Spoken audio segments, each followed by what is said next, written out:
एक और आप हम आपसे कुछ दिलचस्पी के वाक़ये के बारे में शेयर करेंगे कि दिलचस्पी के वाक़ये के बारे में आपसे कुछ जानना चाहेंगे। कोई बचपन का कोई ऐसा वाक़या जो आपको याद हो और आज भी अगर आप याद करते हो तो आप मुस्कुरा देते हो या आपकी आंख भर आती हो या आप कोई उससे सबक हासिल करते हो। सर बचपन में मुझे अच्छी तरीके से याद है कि जब मैं 5वीं जमात में पढ़ता था तो हम स्कूल जाते थे तो वहाँ पे कब्रिस्तान था। तो वहाँ पे जो है ये झुग्गियों वाले नहीं होते फ़कीर वगैरह, जी जी। इन्होंने झुग्गियाँ लगाई हुई थी। इन्होंने एक बंदर बांधा होता था, जहाँ से हम गुजर के जाते थे तो साथ ही उसने वो बंदर बांधा होता था।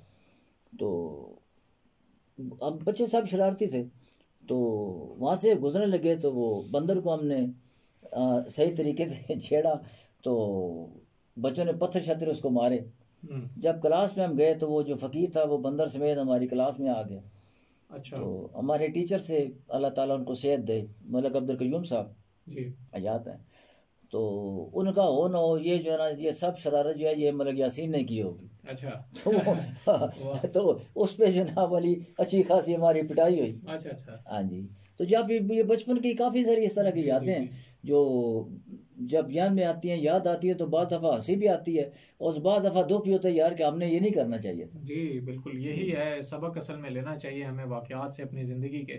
जी तो आखिर में बस आपसे यही कहूँगा, यही अर्ज़ करूँगा कि जो पैगाम है हमारे ख़ुसूसी अफराद के लिए जी वो क्या है, और ख़ास तौर पे जो उनके साथ इज़हार हमदर्दी है हम आम लोगों का, जी। वो कैसा होना चाहिए। मज़ीद हुकूमत के लिए क्या तजावीज़ हैं आपकी, तो ज़रा आप अपना इज़हार ख्याल कीजिए। सर उसमें सबसे पहले तो मैं यही कहूँगा कि माशरे को जो ना एजुकेट करने की, अवेयरनेस की ज़रूरत है कि बच्चे को घर में किस तरह उसकी परवरिश करनी है। जी। तो उसके बाद सर जब बच्चा बड़ा हो जाता है, आजकल काफ़ी बच्चे जो हैं माजूर हमारे बहन भाई वो पढ़े लिखे हैं, जिसमें हमारे नाबीना बहन भाई हैं वो काफ़ी ज़्यादा पढ़े लिखे हैं। तो गवर्नमेंट ने जो 2% कोटा अनाउंस किया था जी ये 1981 में, जो फर्स्ट टाइम ये रूल आया था, जी जी। जनरल एजाज साहब का दौर था उस टाइम। तो उस वक्त से उन्होंने कहा था कि 2% इनको कोटे में जॉब दी जाए।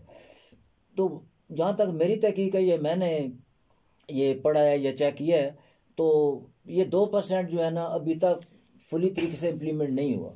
अच्छा। माना कि कुछ स्पेशल अफराद को इन्होंने नौकरियां दी हैं, जी। कुछ को एडाक बेस पे रखा है। अभी पिछले दोनों में हमारे नाबीना भाई थे, उन पे जनाब काफ़ी लाठी चार्ज हुआ, अच्छा लाहौर में अच्छा। तशद्दुद किया गया। तो उसके बाद उनको पता नहीं लॉलीपॉप दी है या कोई हकीकत है, अभी नोटिफिकेशन मैंने नहीं पढ़ा कि आपको 10 साल उम्र में रिलैक्सेशन दी गई है अच्छा। और जो एडाक बेस पे थे उनको परमानेंट कर दिया गया। ठीक है। अच्छा।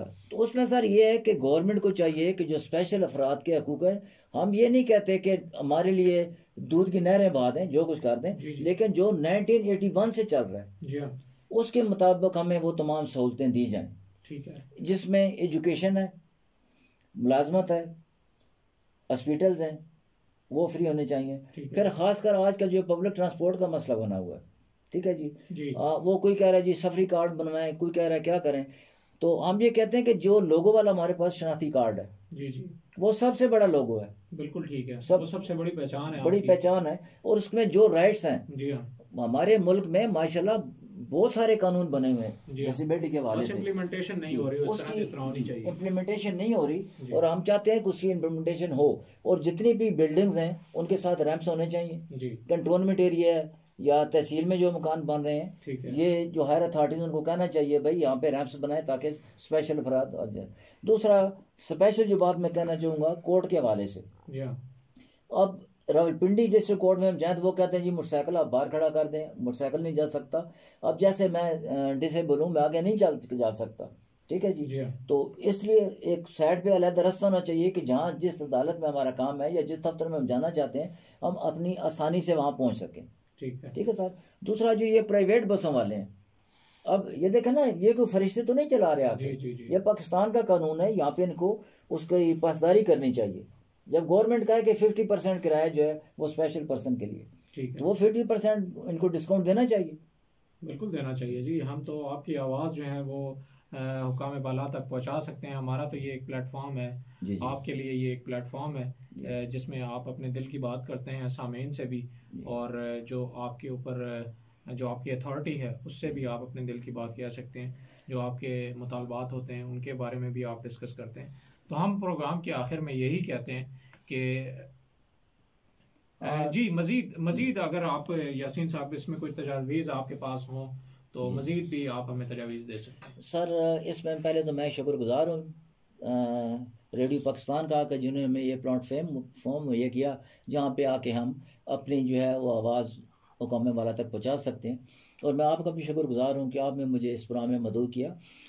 तो सर मैं ये कहना चाह रहा था कि अब रेलवे की सूरत हाल है, वहाँ भी कोई इस तरह का नहीं है कि मजदूर बंदा आसानी से डब्बे में दाखिल हो सके। ठीक है। ठीक है ना सर। उसके अलावा जो हमारे मसाजिद हैं, जी जी जी। वहाँ भी कोई इस तरह का इंतज़ाम नहीं है। ठीक है। तो मैं ज़ोर इसी चीज़ पे देना चाहूँगा कि एक तो जितनी फैसिलिटीज़ हमारे लिए रखी गई हैं या जो कवानीन बनाए गए हैं वो सारे इम्प्लीमेंट होने ज़रूरी हैं। ठीक है। चाहे वो छोटा कानून है या बड़ा कानून है। और मुलाजमों के हवाले से मेरी नादरा वालों से रिक्वेस्ट होगी कि मुकम्मल डाटा जो है वो दिया जाए, पब्लिश किया जाए ठीक है। कि कौन से महकमे में कितने स्पेशल बंदे भर्ती हैं, कितनी उनकी टोटल तादाद है, बिल्कुल ताकि ठीक है। हमें भी पता चल सके। जी बिल्कुल ठीक है। ठीक है ना ठीक जी। है। तो आखिर में अपने जो स्पेशल भाई बहन हैं उनसे ये रिक्वेस्ट करूँगा कि आप इस सब्र का दामन हाथ से ना छोड़ें और अल्लाह पे तवक्कल करें। तो इंशाल्लाह हालात में बेहतरी आएगी। तो बिल्कुल परेशानी की बात नहीं है और हम वाकई किसी से कम नहीं। जी बिल्कुल आप किसी से कम नहीं, और आपकी गुफ्तगू से तो अंदाज़ा होता है कि आप वाकई किसी से कम नहीं। तो सामीन इन्हीं बातों के साथ और इसी खूबसूरत गुफ्तगू के साथ आज का प्रोग्राम का वक्त जो है वो अपने अख्ताम तक पहुंच गया। तो हम आपसे इजाज़त चाहेंगे अल्लाह आने के बाद। मैं ज़रा इसको देखूं कितना ड्यूरेशन आ गया। बंद कर दे रिकॉर्डिंग।